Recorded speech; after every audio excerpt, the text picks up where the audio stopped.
گلوی تو تا صدای ما بلا چاو بلا چاو بلا چاو چاو چاو میپریم از خواب یه شب مهتاب یکی میگه آی آدم ها 27 سپتامبر 2025 در شهر کلن آلمان با حضور انسان‌های آزادیخواه، فعالین سیاسی در حمایت از زندانیان سیاسی، نه به اعدام، نه به زندان و نه به جمهوری اسلامی تجمعی برگزار شد.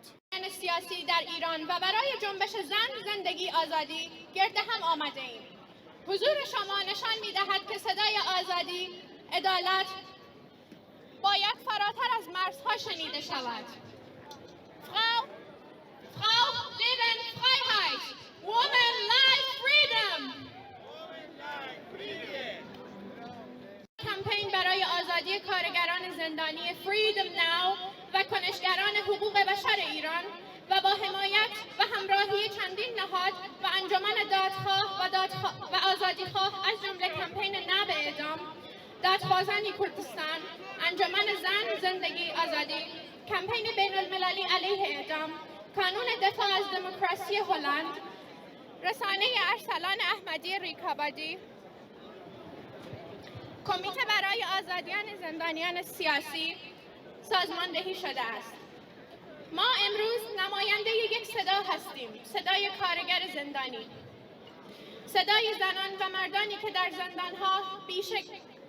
زندانها زیر شکنجه و بی‌درمانی جان می‌دهند، صدای خانواده‌هایی که فرزندانشان را پای چوبه دار بردند، صدای سمیه رشیدی‌ها و سودابه اسدی‌ها و ده‌ها و صدها زندانی که به خاطر عدم رسیدگی پزشکی در زندان‌ها بی‌رحمانه کشته شدند. اینجا می‌ایستیم تا اعلام کنیم اعدام ابزار قدرت دیکتاتور است و ما آن را نمی‌پذیریم. زندانی سیاسی بی قید و شرط باید آزاد شود. دادخواهان تنها نیستند. هر قطره خون و هر Keine Hinrichtungen mehr. Freiheit, Gerechtigkeit und Menschenwürde für alle. Freiheit für alle Gefangenen, politischen Gefangenen im Iran.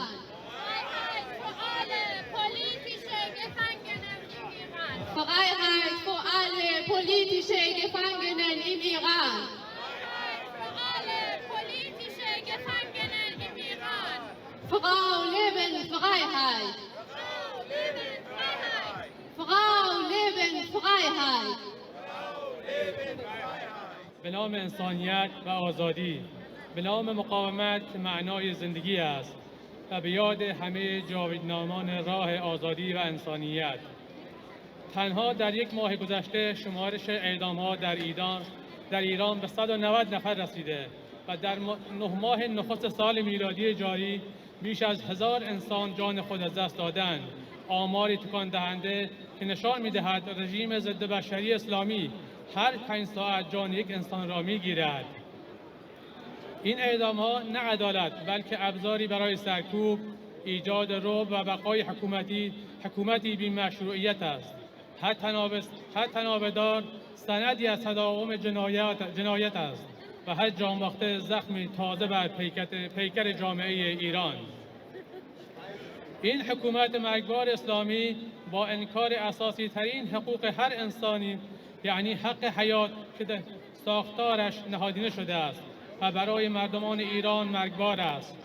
چرا که شاهدیم این همان رژیمی است که در عملیات کربلای 4 که می‌دانست عملیات لو رفته است، هزاران جوان ایرانی را به کام مرگ فرستاد.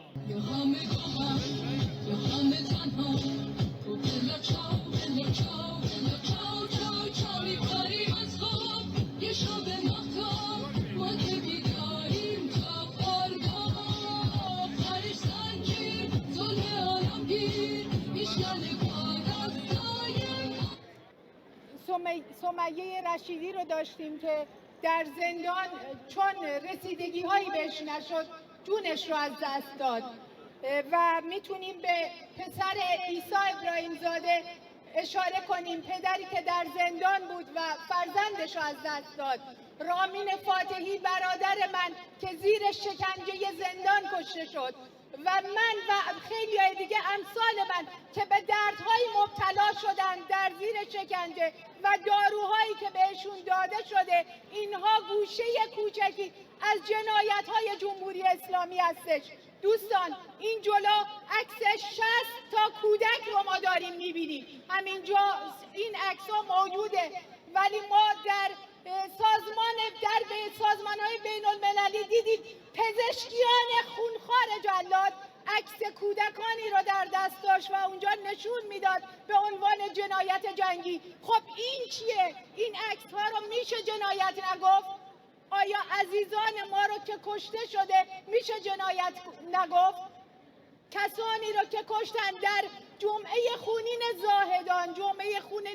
زاهدان همین تاریخ 8 هستش، مادرانی رو که به گلوله بستن و فرزندانشون رو در شکمشون کشتن، کسانی که برای نماز رفته بودن. جمهوری اسلامی براش فرقی نداره کسی که نماز گذاره یا کسی که برای خرید رفته، بچه‌ای که داره از مدرسه برمیگرده و یا کسی که داره اعتراض مصالحت آمیز میکنه.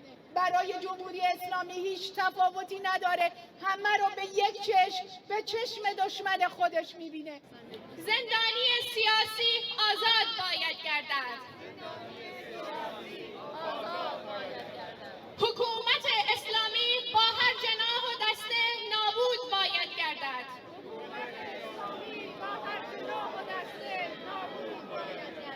Nein zur Hinrichtung islamischer Regierung. 45 تن از زندانی سیاسی زندان قرچک برابین سمیه رشیدی سرشار از میل به زندگی و آزادی.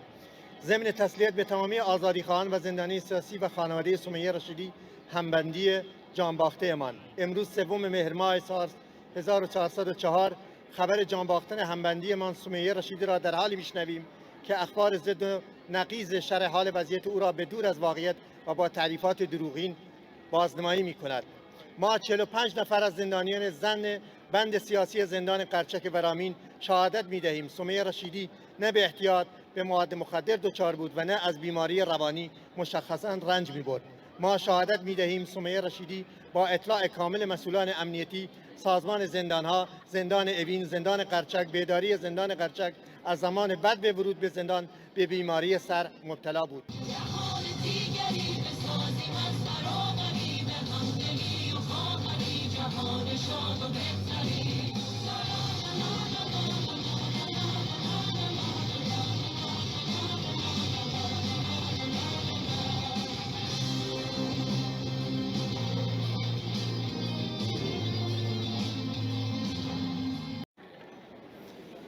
امروز ما اینجا جمع شدیم در شهر کلن و حمایتگر زندانیان سیاسی هستیم، نه به اعدام نه به جمهوری اسلامی. اعدام متوقف بشه. جمهوری اسلامی طی 8 ماه گذشته 1000 نفر اعدام کرد. ما اینجا جمع شدیم همصدا با مردم ایران، همصدا با زندانیانی که در زندانهای ایران علیه جمهوری اسلامی اعتصاب میکنند، همصدا باشیم، صدای اونها باشیم. حکومت اسلامی طی 46 سال گذشته تا حالا بیش از 1000 نفر را اعدام کرد. مردم ایران ولی آرام ننشسته.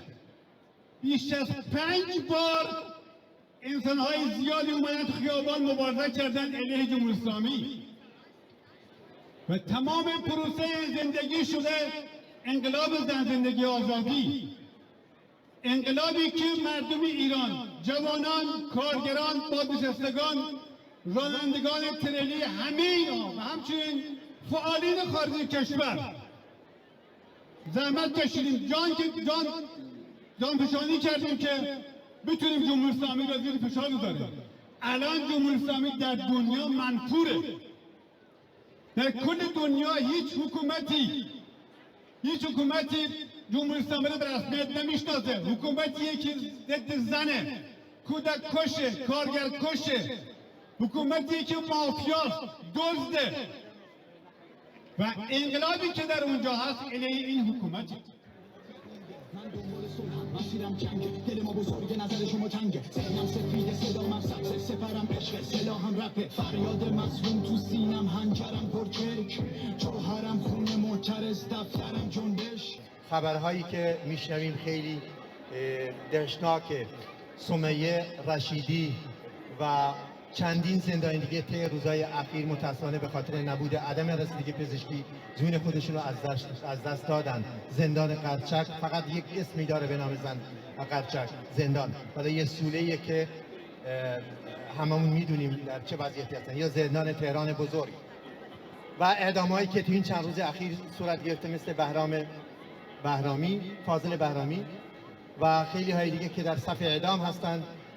من فکر میکنم باید متحدتر، سراسریتر و وسیعتر در شنبه‌های احترازی در دیگر روزها و هر اکسیونی که علیه اعدام هست در حمایت از خانواده دادخواه هست، در حمایت از زندانی سیاسی هست، به نظرم باید حمایت کرد و به خیابان اومد و جمهوری اسلامی ها ایزوله کرد، بایکوت کرد. جمهوری اسلامی از تمام سازمان‌ها و نهادهای حقوق بشری بیرون کرد و اخراج کرد.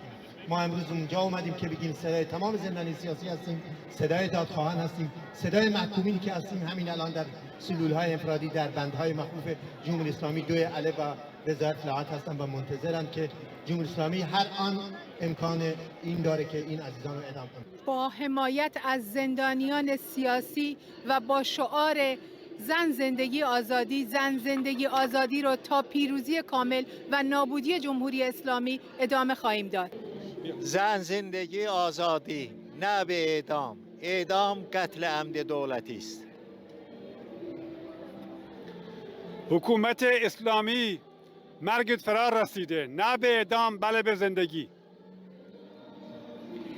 یاد سمیه رشیدی، زندانی سیاسی، زن مبارز، زن کارگر گرامی باد.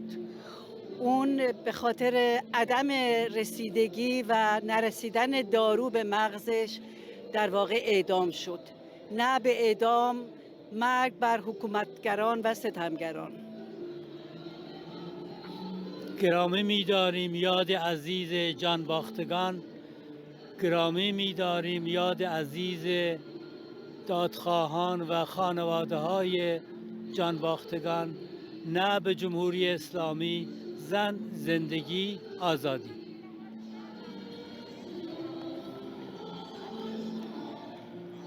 نه به اعدام، نه جمهوری اسلامی. ما تمام احکام اعدام را محکوم می‌کنیم و با شعار زن زندگی آزادی انقلاب ادامه دارد. اعدام قتل حکومتی است، نه به اعدام.